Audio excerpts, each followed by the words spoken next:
how do you think about like food restriction from a like being restricted from spaces, or also on the other end, like how has it changed over time, especially since you discovered your own sensitivity? One of my favorite things is when people come into Native Bread and they're like, what do you have that's gluten-free? And we're like, everything. And you just go, take your pick. All of it. And they're like, oh, really? Wow, okay. Or they're like, what do you have that doesn't contain eggs? And we're like, everything. And it's so sweet too when parents come in with their kids, they're like little kids, and they're like, honey, you can have anything that you want in here. And how the kids' faces just like light up and they're like, oh my God, to be able to go somewhere where you don't have to like scour the menu or, you know, if you do scour the menu and there's like one thing on there that you can have and it's like a salad, which is almost always the only option.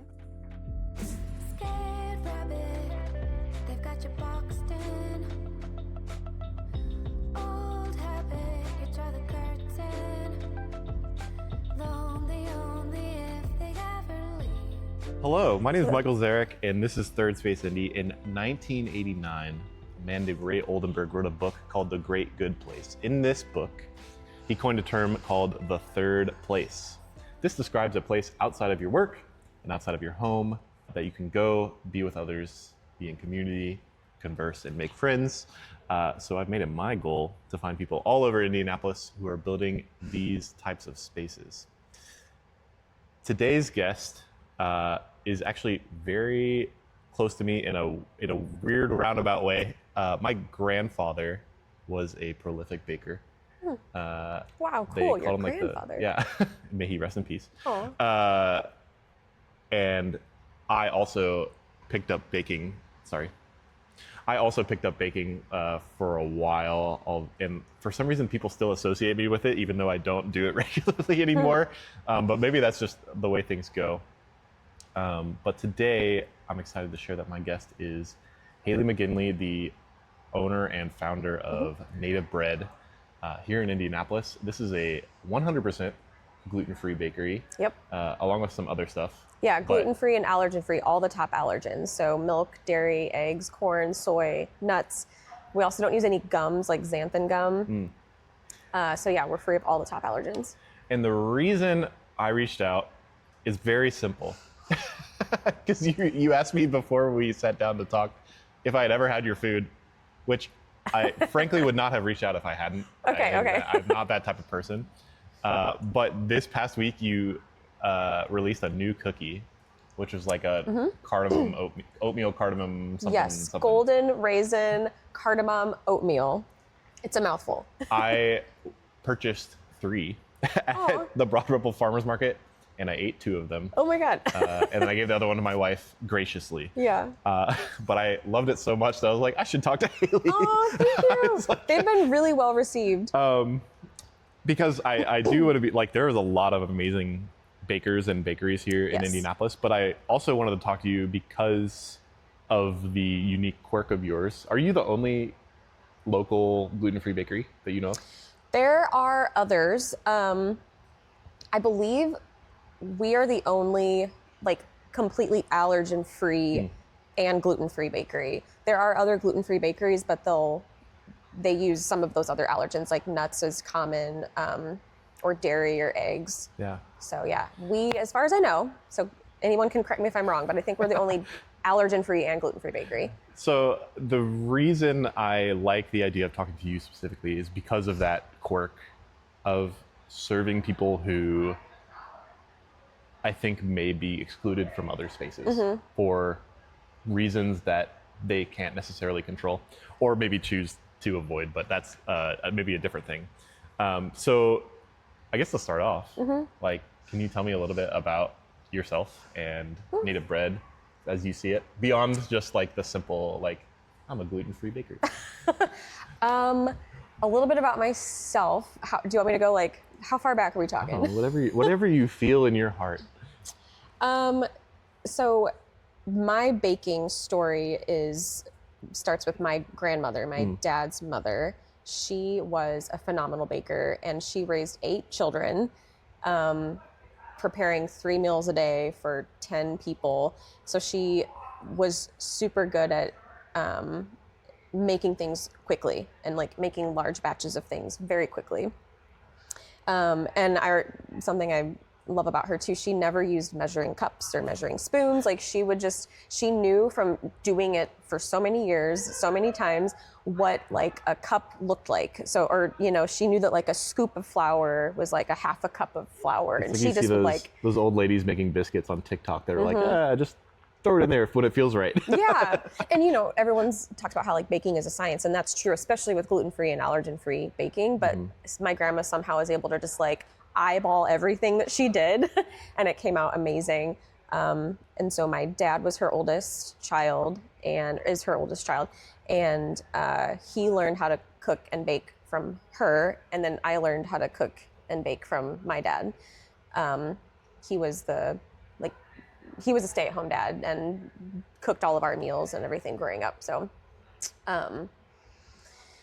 yeah. And then baking was like never on my radar in terms of starting a business, like, and being a business owner was never on my radar. You and everyone else. Yeah. Yeah. I mean, you know, my parents definitely instilled the idea of like, you go to college and you get a degree, and then after college you get a job. And that was my plan. Up until 2015, I did go to college and all that.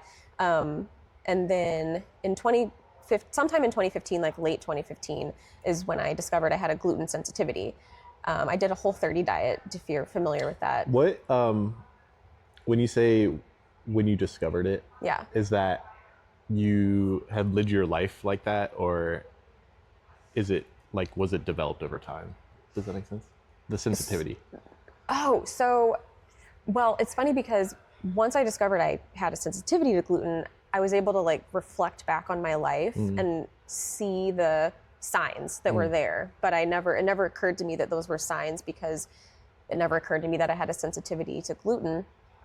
And after college, I was experiencing some health issues, and I was changing my diet all around to see if I could figure out what would work and what was causing problems. So I explored a vegan diet and a raw vegan diet, and kind of then more of like a Mediterranean diet. And then I discovered the Whole30, which is essentially like a cleanse. So you're eliminating a lot of things from your diet, and you're only eating, like you can have any fruits or vegetables, any nuts, and any protein, like any meat or eggs, but no dairy, no sugar, no grains of any kind, even gluten-free grains, just no grains, no beans, no alcohol.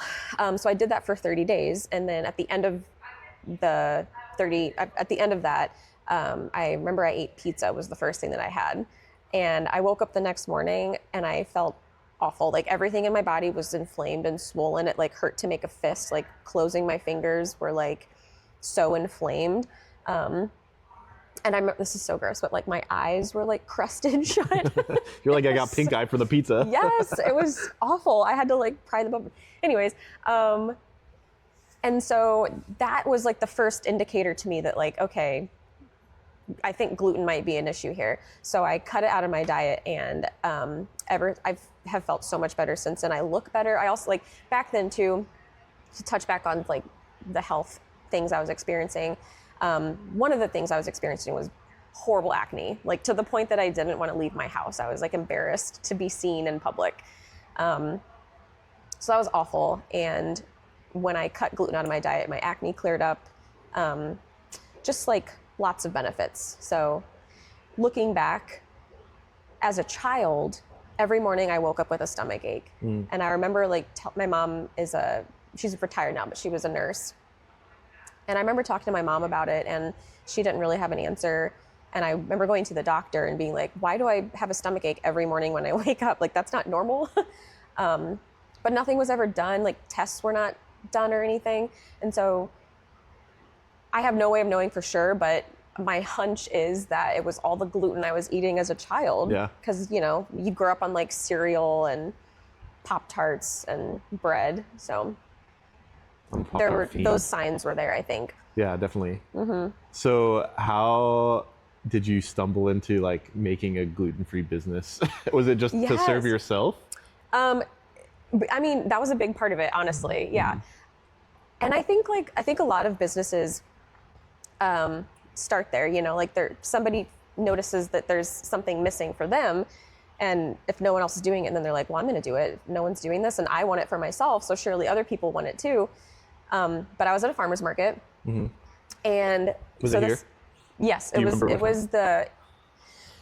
Ooh, on the spot. I want to say it was it was a winter farmer's market, and I think it was because the Indy Winter Farmer's Market has moved locations multiple times, and I think this might have been like one of the midweek ones. I feel like it was inside the half liter back when I don't even know if they're Sobro? Yeah, like the Sobro Winter Market.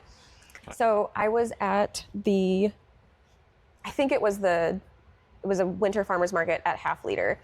And this was shortly after I discovered I had a sensitivity to gluten, and I had eliminated it from my diet. And I was looking around and I saw these like amazing artisan loaves of bread from like Amelia's Bakery, and Renee's Bakery was there. And this thought occurred to me, almost like this light bulb moment of like, does Indianapolis have an artisan gluten-free bakery? Because I had never seen one or heard of one.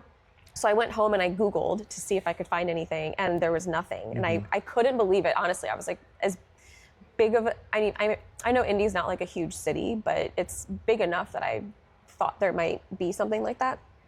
And there wasn't. And like in that moment, I was like, I'm going to make one. I'm going to start an artisan gluten-free bakery. Yeah. Just going to rip it. And that was like late 2015. And then I launched, like officially, I registered with the government and got my like EIN number April 4th of 2016. So our 10-year anniversary is right around the corner. That's crazy. I know. How does that feel? Crazy. It feels... Is that like a chunk of your life? You're just like, oh my gosh. It's been a huge... Yeah, so I was 28 years old when I started Native Bread. And yeah, when I just reflect back on the past 10 years, it's been a journey. It ebbs and flows, you know? Because you have a location now. What is the early, like, the fledgling Native Bread look like? Are you just like, are you like cooking out of doing cottage bakery stuff? It's like cooking out of your house and then taking to the farmer's market? That way. Yeah, so I used to live in Rocky Ripple. I was like renting this cute little, I loved that house so much. And Rocky Ripple, that place is magical. But anyways, I started developing all of my recipes out of that kitchen.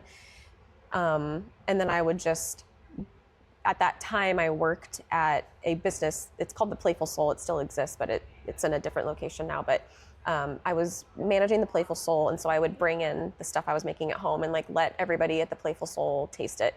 And I was just getting feedback, and the feedback I was getting was amazing. Everybody was like, this is incredible. I have thoughts on that. I have a question. Okay. So whenever you bake, this is true of all things in life. Whenever you do something, people love it because you're doing it. Did you find that getting feedback was harder because it was always positive? Because I find when I make a loaf of bread, it's always the worst loaf of bread I've ever made in my life. Okay. But when you give it to someone else, amazing. Exactly. When you give it to someone else, they're like, "Thank you. I love bread." Did you find that it was hard? I try to like preface anytime I am developing a new recipe. I always preface by letting people know like this is still in the developmental stage, and like I want you to give me constructive criticism, like genuinely, because I want to make it as good as it can be. I don't remember if I was like saying all of that in those very early days. You're like hand them a contract. Yeah. But yeah, because I really don't remember getting any negative feedback, honestly. Yeah. Maybe I did, but it was overwhelmingly positive. And I would also hope that like my friends would be honest with me, but I understand that doesn't always happen because it can be hard. If you don't like something, you don't want to like hurt your friends' feelings and stuff. But yeah, the feedback was really good. And so it gave me the confidence to like take that next step. And I eventually started like posting on Facebook when I had extra loaves of bread for sale. I started selling them for the first time. And a friend of mine was friends with the man who owns Tyner Pond Farm, Chris Baggett. I don't know that name. You know, and so she set up a meeting for the three of us because he started Cluster Truck. Maybe you are familiar with Cluster Truck. I do know Cluster Truck. Yeah. So the three of us sat down, and Chris was so sweet and so supportive. And he was like, well, why don't you just, in order for you to know if you can scale your business and take it to the next level, you have to be able to make bigger batches of bread and see if you can sell more bread. So you can use our kitchen and use our ovens and for free. He didn't even charge me. It was so generous. And so I started doing that, and it was hilarious. I wish I had like more photos or videos, because my process was I would mix all the batches of flour at my home kitchen and store them in these plastic tubs with lids and stuff. Like the classic bakery tubs. Yeah. Like the opaque ones. And then, yes, exactly. Yeah. So I'd pre-measure everything into these buckets, load them into my car, drive to Cluster Truck, unload everything into Cluster Truck.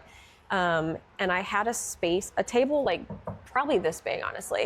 It was like a stainless steel table, and that was the space that I had to mix every batch, tray them up. So there is a photo of me. I'm like, thank God there's 2 pictures of my time there. And one is because I think I had the forethought of I'm going to want to remember these very humble beginnings. And yeah, so I had this tiny table that I prepared everything, and then I was able to make larger batches of bread. And then I would take all those home, post on Facebook, I've got 10 sourdough loaves, who wants them? And then people would comment and be like, I'll take one. And then they would come to my house and pick up bread, or they would come to my work and pick it up for me there. Yeah. And that was the start of that. And then from Cluster Truck, I did a shared space situation with formerly Duos. They closed during COVID, a shared kitchen. Yeah, so Duos was there's this really big brick building right behind the Children's Museum, or by the Children's Museum, but that's where Duos was. And they let me kind of rent space from them. And I had one singular metal storage rack shelf that I could store supplies on. Yeah. So I would order all these bags of flour, store them at home in my home basement, take them to load them in my car every time I went to Duos. I'm seeing themes here. Yes, lots of hauling and transporting and loading, because I had this very small space to store things, so I could only have a set number of bags of flour, because we had all of our other equipment, and it was just it was a lot of work when I look back on it. When I look back on that time of my life, I'm I'm exhausted when I think about it. But I'm so grateful for Duos. They were so kind and generous to me as well, to allow me to rent their space for very inexpensive. And that I was there for 2 years doing that process. Also, their restaurant was open until 2 o'clock. So I had to wait until 3 o'clock to even come in and start. So I was there multiple days a week from 3 p.m. to midnight or later, depending on however long it took to bake everything. And I had a full-time job at that time on top of it, working. Well, I mean, I worked every single day because I was either at my full-time job or I was doing native bread stuff. And I just never had any downtime. It was hard. It was a hard time. Yeah. So. There's a bakery. So in 2020 or 2021, there's a bakery in Arizona that started posting on YouTube, and I watched every one of their videos, and it was their origins are so similar to you. They had worked out of a garage. Amazing. Literally, and they had this pretty small steam oven. They're making, it's not gluten-free, but Right. it's a small bakery. And then they'll record the videos of them going to the farmer's market and all this stuff. And now in 2026, I think they own 3 locations. What? In Arizona.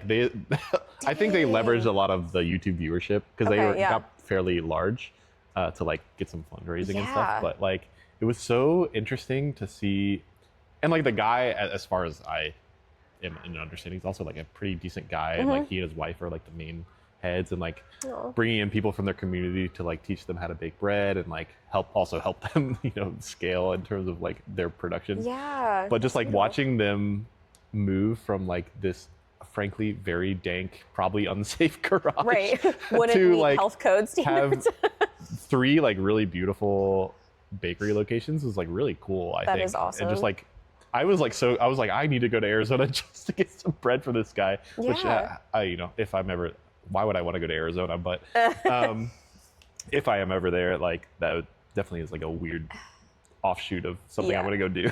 I think if you're lucky enough too to like create a YouTube channel that just blows up, I don't know how people make that happen, but it sounds like they did something right with their algorithms or whatever and got lots of views. Yeah. So that's cool. I think there was also like a huge interest in sourdough Oh, making yeah. during like COVID. During COVID, people yes. were like, I'm gonna bake bread because I have nothing else to do with my life.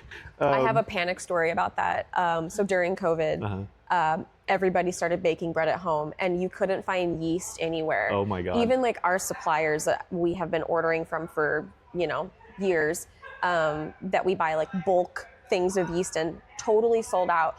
And we were like running very low on the yeast that we had, and I was like starting to freak out. I'm like, what am I going to do? We're not going to be able to make like half of our products. Interesting fallout of Yeah. local people. And I was like, can people please stop baking bread at home? Like, businesses are trying to survive out here.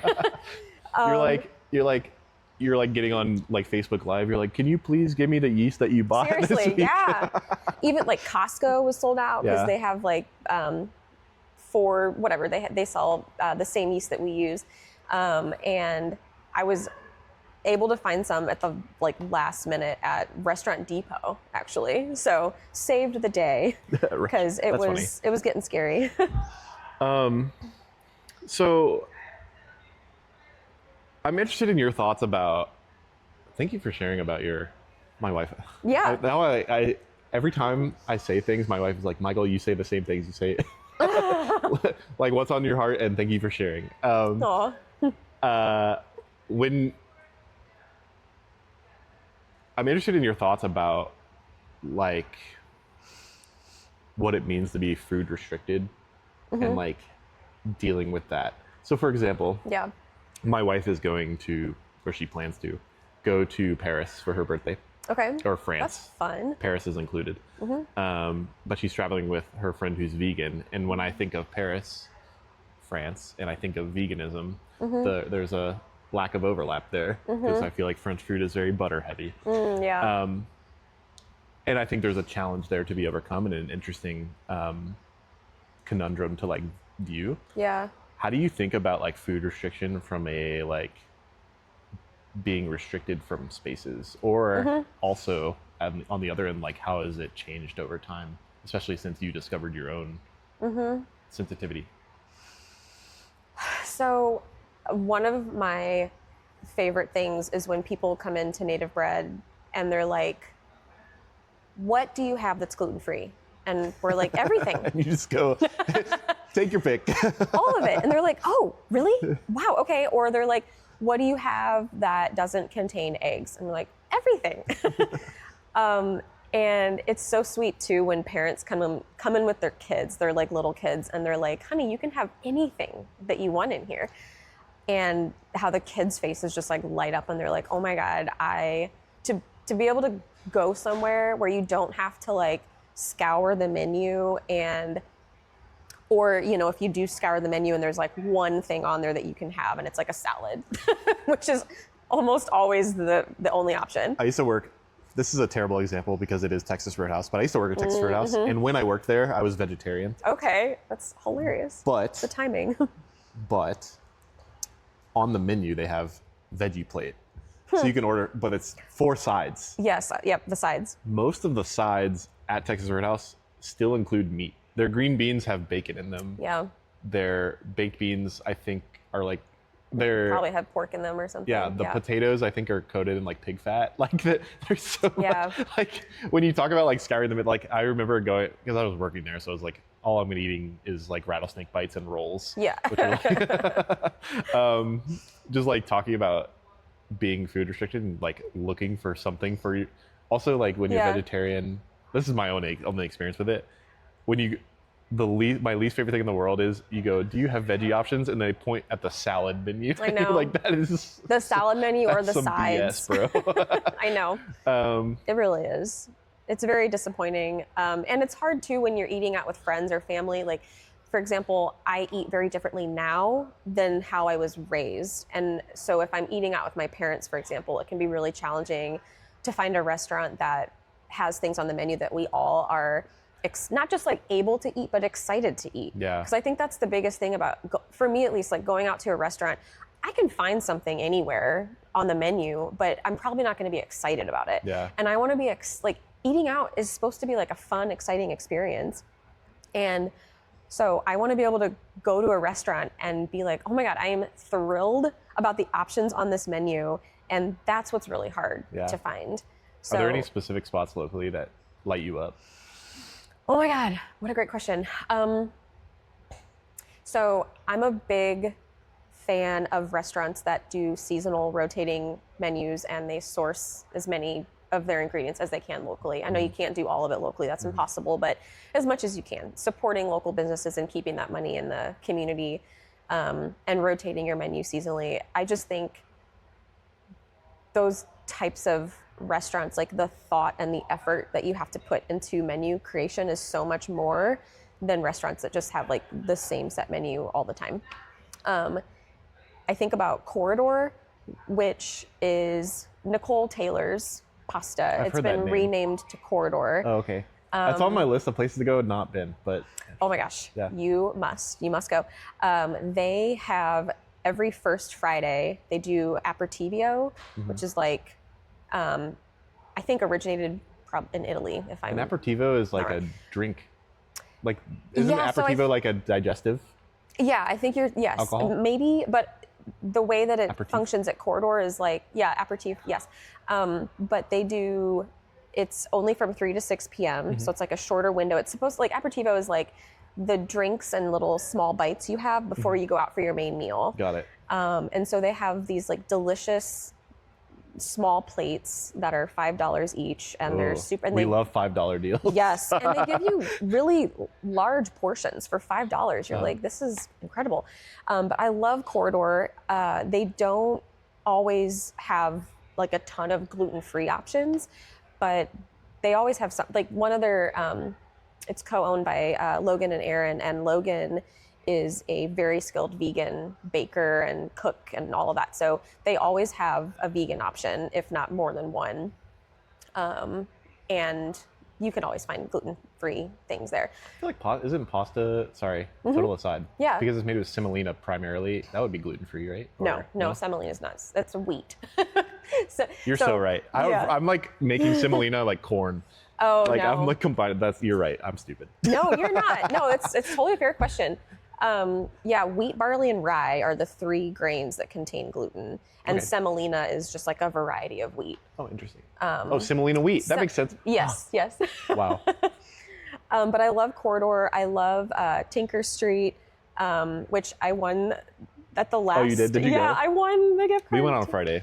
I've been to Tinker Street twice. This is a total admission. I've been to Tinker Street twice. I've not paid either time. Oh, no kidding. I mean, we tipped the first time because Jordan was kind enough to cover our meal because I was unemployed at the time, and he was like, I expressed to him that I was really interested in coming, but I didn't have a job. And he's like, just come in. I was like, oh, okay, thank you. Yeah.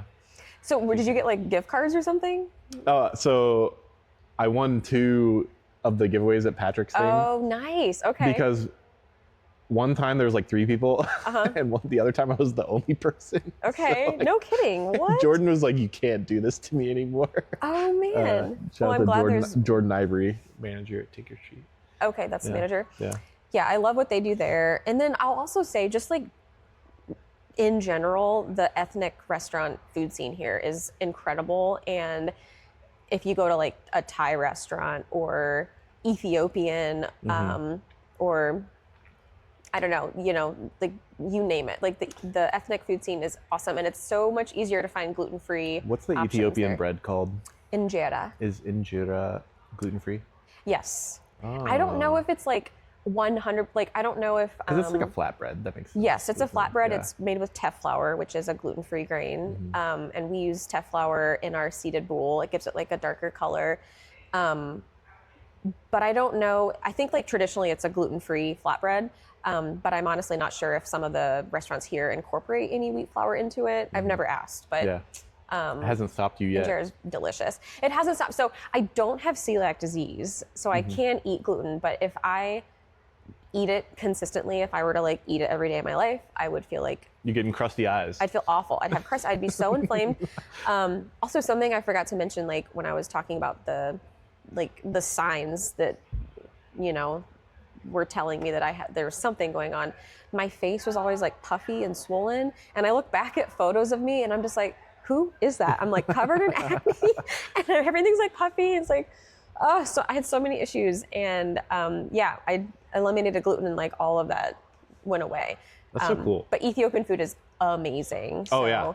It's one of my favorites. There's a place in Louisville, I think it's called Queen of Sheba. It's the first time I ever had, actually I was talking about Dungeons and Dragons. Okay. My first time ever going was during that trip Yes. to play Dungeons and Dragons. It was like mind-blowingly delicious. Yeah.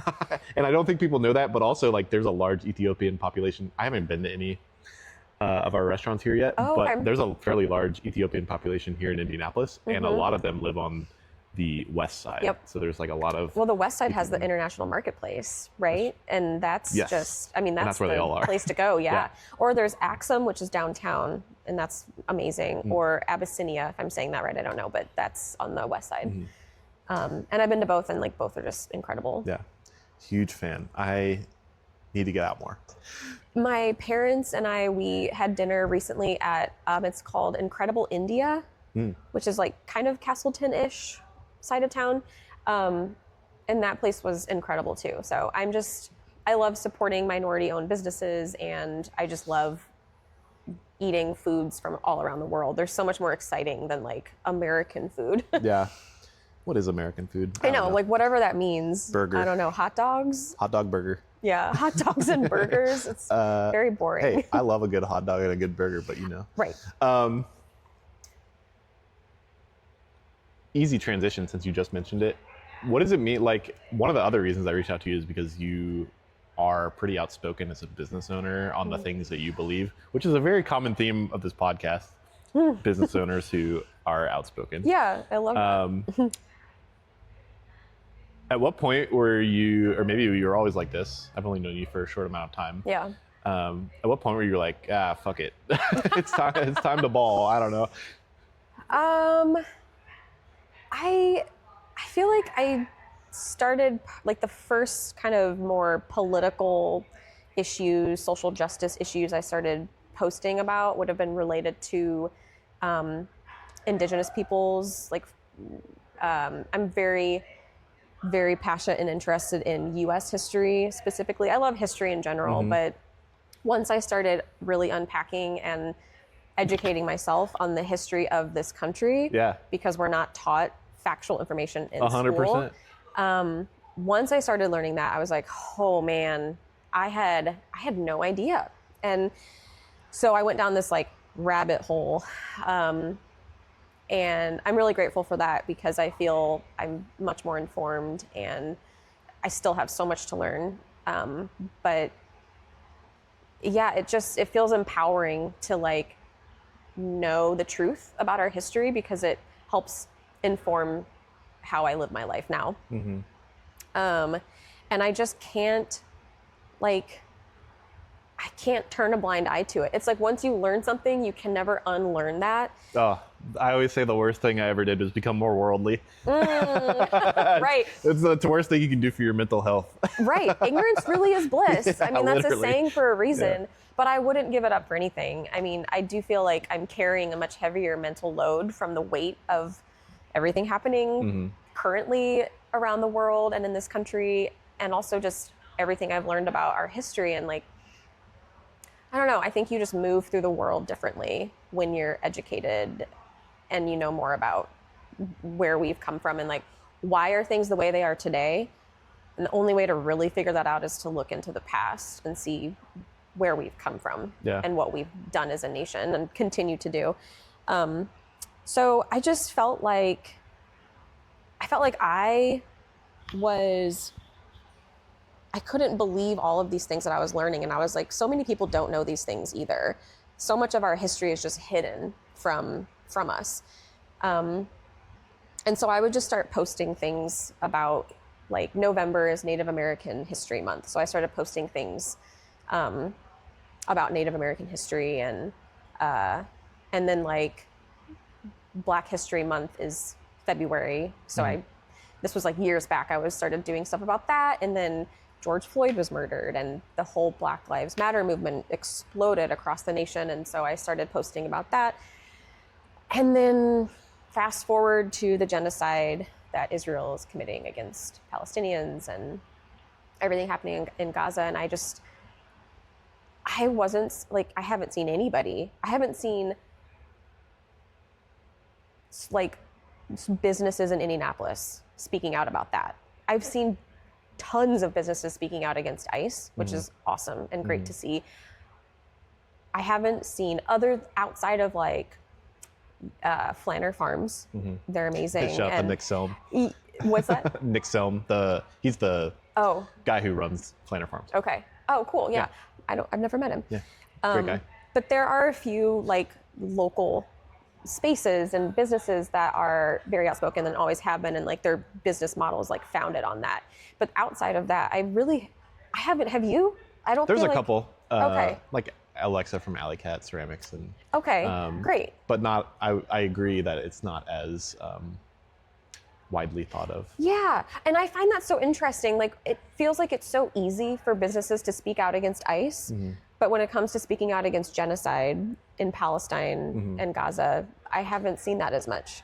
I don't know if this is true in Indiana, but one of the reasons I have not made an LLC for this podcast is, one, I don't care, but two, I believe in Texas and some other states, it is illegal for businesses to speak out against Palestine. Like, there is legislation. Whoa. Yeah. I did not know that.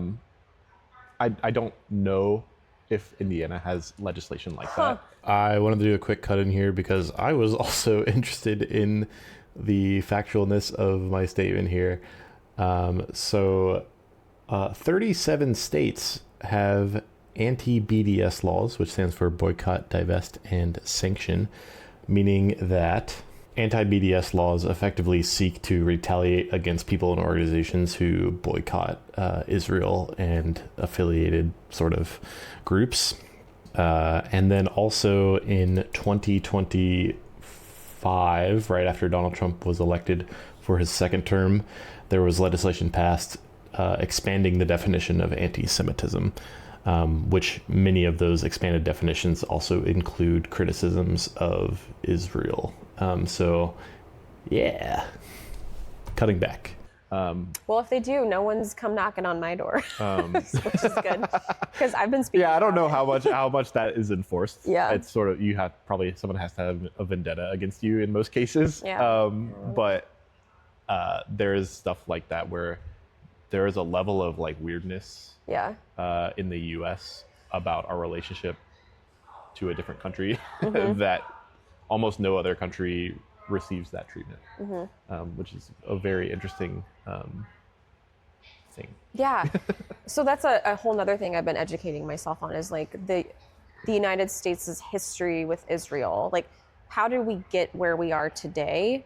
I don't know. I'm very. It's Britain's fault. I want to know the roots of things, like, yes. And I'm currently reading the book, The 100 Years War in Palestine. Have you read that? I have not, but I'm familiar. I think I have it in my, listen, Hayley, I have a stack of books in my house. Same. One of my goals for the year, I said, I'm not spending money on books. There's no money spending happening on books, because I always go to the bookstore, I go, oh, that book looks lovely. Right. And then it goes on the stack. So I gotta stop spending money and read the books I have. I feel you so hard, because I'm in the same boat. Yeah, it's hard. We have amazing bookstores too all around Indianapolis, and I want to support them. And every Sneak time preview I go, of a future episode. Don't. Yeah. But I personally will not be spending money at this time. But Good for you. if That's you want to spend money on the restraint. local bookstores, please do. Yeah. I need to be better about that. But I know, yes, it's hard. So you're reading the 100 Years' War. Yes. And it's I don't know, it's so fascinating and it's so informative, and it's another one of those things that like so much of this history has just been hidden from us. And you know, almost always if something is happening and we're like, wow, this is crazy, why is it happening? There's a reason, and I want to know why. I want to know the root of that. So I just like to figure it out. And then like who knows if there's a law in Indiana that says businesses can't speak out against Israel. I have no idea if there is. I should look into that, but Look into that. nothing has happened. I don't think Indiana is included, but there are definitely a lot of, especially in like the Bible Belt, Texas. I can say Texas for sure. That's so wild. It's really odd law. Yeah, and those are the things that when you figure that out, don't you just want to ask yourself questions like, why is this banned, or why is this illegal? That doesn't make any sense. So there's a reason. And when you start to figure that out, you're just like, holy cow, how can you stay quiet about something that's so bad? Yeah. So yeah, I feel like it was so fascinating to me, the people that I did get pushback from when I, for the first time, spoke out publicly with my support of Palestine. And donating to organizations that are like on the ground in Gaza, the overwhelming response was positive. People were like, thank you so much for speaking up. Like, this is amazing. But there were like a small group of people that were like, you're never getting my business again. And keep it. So many people, not so many people, but like a handful of people were like, don't make, not everything has to be political. And I'm like, dude, everything is political. Everything is political. So anyways, and then ironically, the people, I would like look these people up because you can see their names. They're like sending me an email or, commenting on Instagram, and I can see who you are. It's so crazy to me how people will like publicly say something, and it's like, it's out there for all the world to see. I'd rather them do it publicly than anonymously, which a lot of people do. So, yeah, that's true. But like some of these people that were saying they were never going to support my business again, I would look them up in our system, and they had never purchased anything. And I'm like, cool, you're just absolute trolling classic. Around. Yeah, absolute classic. I'm sure that happens all the time. There's so many, and I also had to remind myself, like, a lot of these people are literal trolls and they're not real. But there are a lot of real people that feel that way, and it's, to me, like, if you can witness a genocide unfolding before your eyes and still stand with Israel, then you just don't know enough about what's going on, and you just need to be educated. It's hard for me to believe that, like, once someone's fully educated on something and really understands what's happening, that they would still side with. I don't consider myself fully educated, but I will say it was very easy for me to make a decision on this. Yeah. In like 2019. So far before October 7th, I was having a conversation. I've told this story before in short. Yeah. Far before October 7th, I remember like being on a Discord call with my dungeon master and another guy. And the other guy, whose name is also Michael, said like, there's like so few things in the world that are so black and white, except for one thing, the conflict in Palestine and Israel. And I was like, and then Gary, my dungeon master, like said, what? He's like, what do you, he goes, yes, I agree, but I'm not sure what you're saying. Like, are you, like, what are you saying? Oh, right. Black and white. Right. And then he goes, oh, and then Michael goes, oh, obviously Israel is like in the right. And I had no knowledge of this conflict at this time, which, as you say, like, we're not taught these things. Right. Yeah. I was like, I cannot speak on this. I was like, let me go look some stuff up. And I remember watching just like 3-4 YouTube videos from a variety of different things and being like, this seems pretty not good. Yeah. It's not hard to find the information. When you look for it, you can find it. It's all there. And but yeah. So just like having that knowledge and just like, and then seeing the way that post October 7th people have come into the knowledge that I had prior to then is pretty, I think, cool. Yeah. I would call it cool. I think it's good that people are discovering that our actions across the ocean are not good. Yeah, honestly, it's one of, I mean, I have a lot of issues with social media, but one of the things I do love about it is the ability to transmit information all across the globe very quickly. And, you know, luckily, because of social media, truly, it's because of social media that so many of us even know what's going on between Israel and Palestine. Yeah. Because I had no idea prior to October 7th. You know, I was completely unaware. And it is mind-blowing to me. I try not to give myself a hard time because I'm like, how did I not know this? Yeah. But I didn't. There's I will say very briefly that that's not the only thing. You know, there's so many activities. But thank you. I just wanted to thank you for being the business owner that you are. Well, thank you. I think it's very, that's, you know, I part do of the what reason I that can. you're I feel like I'm like a small, you know, I'm like a drop of water in the ocean, but I think about like, what do I have control over? A lot of us can look at what's happening around the globe and feel like helpless. Like there's nothing I can do, but there's always something that you can do. Even if it's like, you know, for me, just donating a percentage of my proceeds to like pick a nonprofit. There's so many to choose from. And I'm like, that is in my control. I can do that. I get to choose to like donate my proceeds to these organizations. And as our mutual friend, he's my friend. Do you consider him a friend, Patrick Armstrong? Well, I guess we're like friendly, but I've only met him like the 2 times. Oh, really? That's funny. Yeah.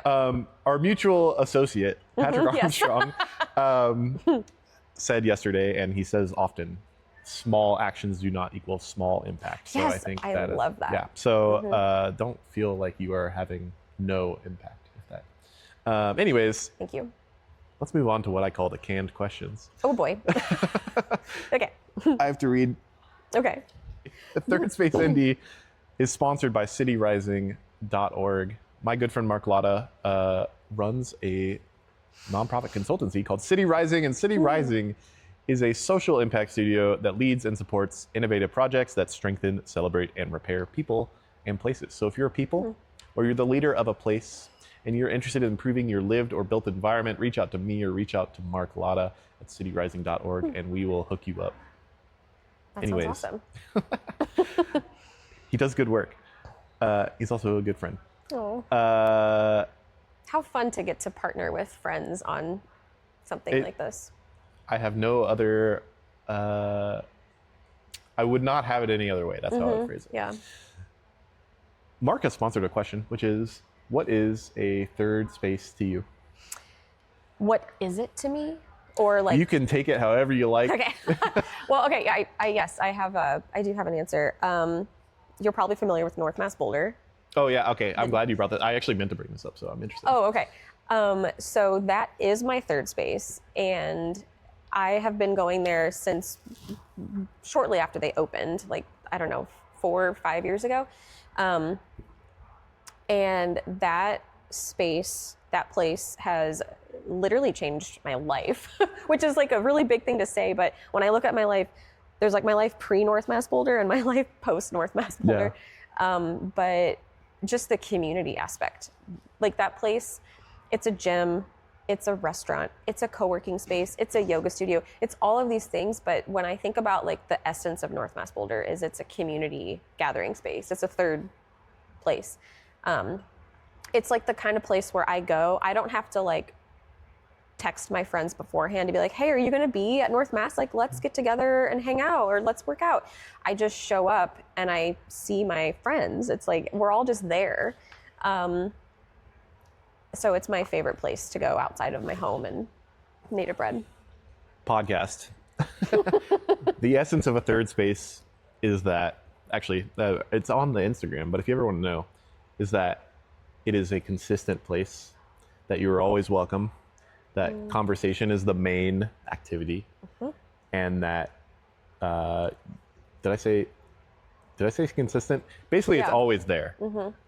And I think also I love that you said that, because so many places, it's not their fault that they're this way. So many places fail to be a place where you can just go without planning. Yes. That's an infrastructure issue. It's hard to. That's an infrastructure issue. But I love that you said that, because I think you're so correct in that. To me, it's important that you, again, it's not always possible, but if you were able to show up to a place unplanned, unscheduled, and know that you're welcome, I think that says a lot. Yeah, and I've never experienced that before in my life until North Mass Boulder opened. So yeah, I'm incredibly grateful. And it's funny you mentioned about Third Spaces, where like conversation is kind of the focal point of it. There's like a running joke in the climbing community and like bouldering community, like 90% of bouldering is just laying around on the crash pads talking with your friends. That's because it's the most exhausting thing you can do other than swimming. Like, it's like so hard. It's challenging, but you know, they have all levels, and if you're a beginner, you're going to be fine. If you're advanced, but I do spend a lot of my time just talking while I'm there, and I love it.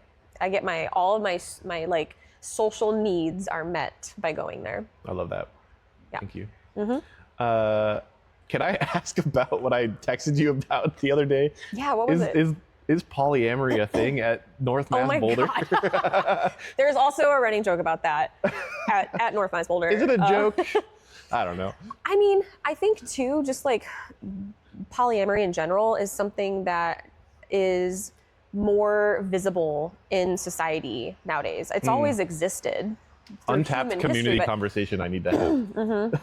What's going on? Yeah, and I think like the younger generations have really done a good job of like, I don't know, making I don't even know how to say it. It's like the LGBT community it's just more visible now. Like, it's always been there, but it's because of these younger generations being brave and being themselves and being like unashamed and unabashedly like authentic.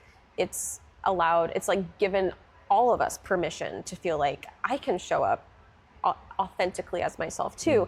And so I think it's always been there, but I think we just see it more now, if that makes sense. And I think a space like North Mass Boulder that is a super safe space, like everyone's welcome there and everyone is safe there no matter who you are, how you show up. And so I think it just it's an environment that fosters safety and authenticity. So I think it attracts people who are living their authentic lives too, because they know that they're gonna be accepted there. That makes sense. Great answer. I was really interested. I've heard that like so many times. And I was like, what is going on over here? Follow-up question to the previous question. Not the polyamory question, the sponsored question. What is a third space or place for you that has existed previously that doesn't any longer? I was wondering if you were going to ask this because I saw that question on it. I ask it every time. You ask it every time. Well, and I just said too, like, I've never experienced, like what I have with North Mass, I've never experienced that before. Is it bad if I don't have a thing? Actually, it would be, well, I don't know if it counts because it was also my job, but I mentioned I used to work at the Playful Soul and I managed it.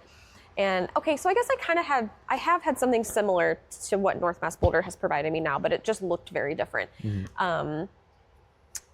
But the Playful Soul, when I was managing it, it was a spiritual boutique. So we sold like all these products, like crystals and sage and body care things and books and tarot decks and all that. And it was an event space with yoga classes and meditation classes and things like that. And I worked there for 3 years, and that time of my life, like so many people, because again, a certain kind of space attracts a certain kind of person, and the Playful Soul attracted spiritually minded people. You know, it was like a place for the spiritual community to come to. And that was a time of my life when I really needed that. And I met some amazing people, and I would just go to work, but like all day while I was working, like my literal friends and my community were coming in and hanging out. And so it's not technically a third space because it was my job, but it felt that way too. So it is a difficult thing because I think a lot of people find friends and community within their work, but also at the same time, like there is often the extension. It's like, oh, you can carry that relationship outside of the workplace too. Yes. And I think that is maybe the crux of it also, is like just finding your it's hard to separate that because, you know, it's still work, but it's also like you can, like I said, like carry that relationship onward out to somewhere else. So also quick plug too, because I just thought of actually a better answer would be White Pine Wilderness Academy. If you're familiar with them, they are a primitive survival skills school, and they teach primitive survival skills. It's amazing. And when I was living in Rocky Ripple, it was like 2 houses down from me, and that would actually be a better answer for like a specific third space because it wasn't my job. But I hung out there all the time and I took classes, and I met an amazing community of people who were like super invested in learning primitive survival skills. And yeah, that place is magical. That was a special time of life too. Perfect. Love that. Yeah. 1 or 2-ish last questions. I always ask a question from the previous guest. Oh. Technically, there were 2 guests, but they kind of tagged along with each other on the same question. My previous guests were the 2 folks from Ayuya, and they ask, what is the thing you procrastinate on the most?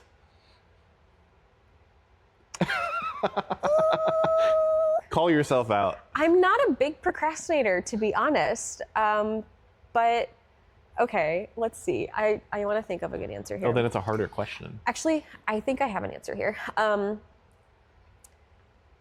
If I, like with my business specifically, there are many times where this happens, where there's like a decision has to be made on something. And as the owner and, you know, the primary decision maker, like that I am the decision maker. So like those always fall on me. But if it's something that feels like a particularly big decision, I will procrastinate because I'll get to a point where it feels like overwhelming and then I just can't. I'm like, I can't make a decision right now. So I have tried to get better at that.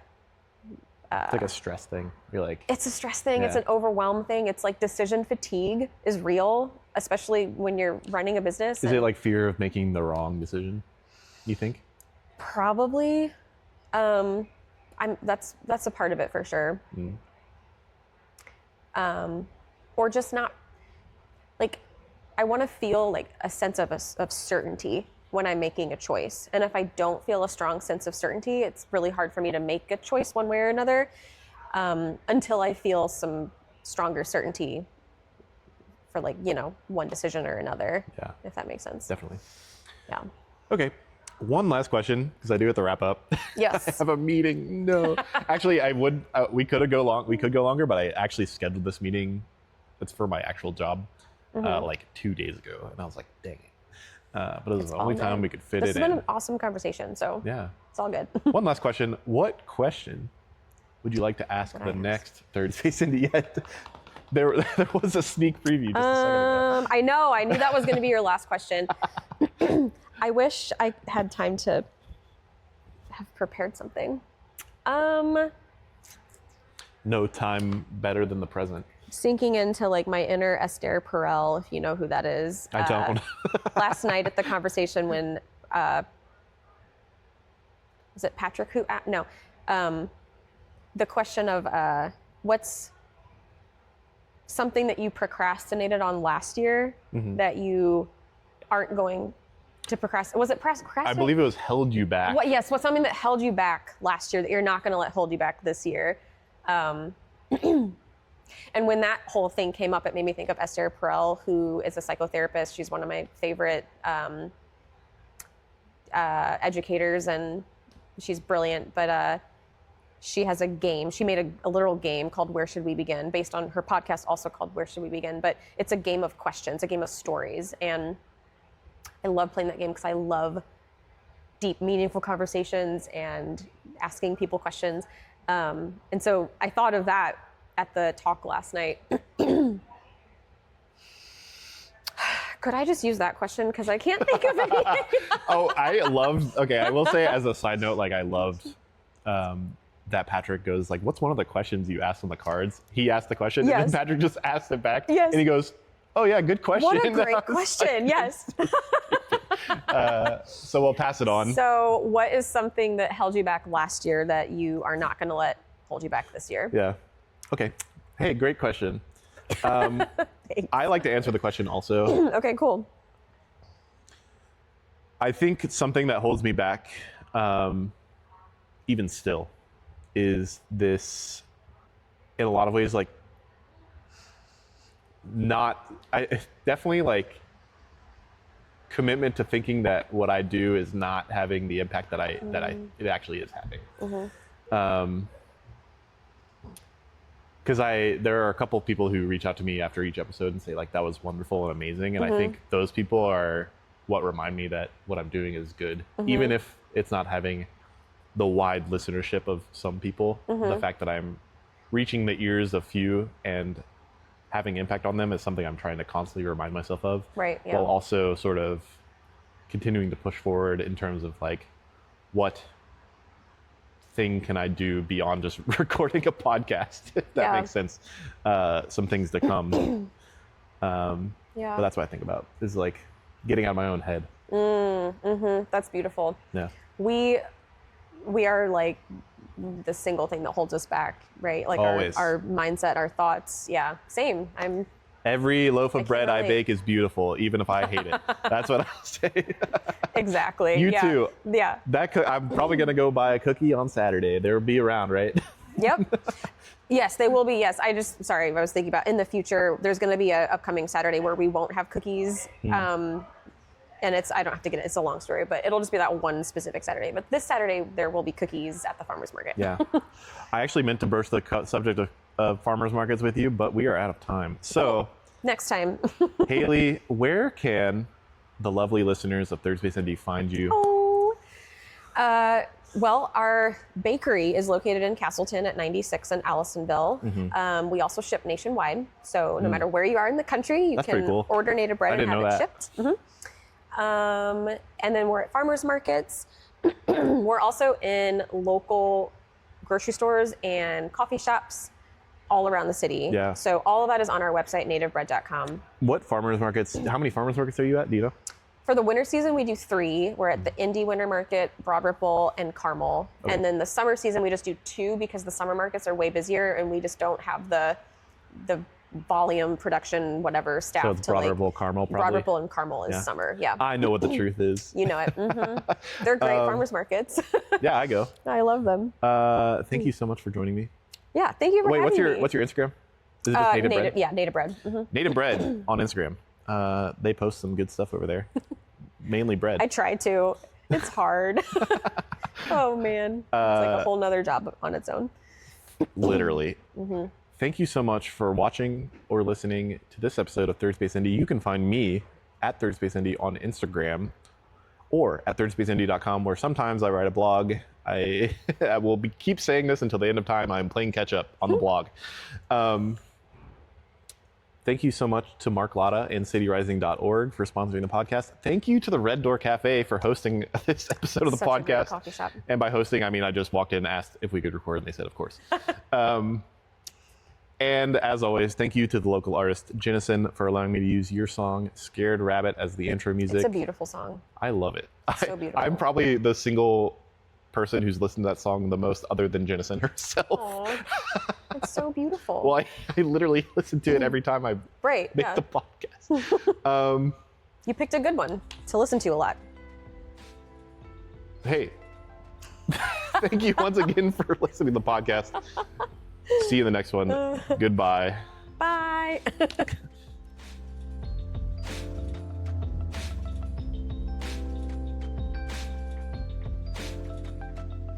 Scared rabbit, is the coast clear? Go grab it, you're gonna starve here.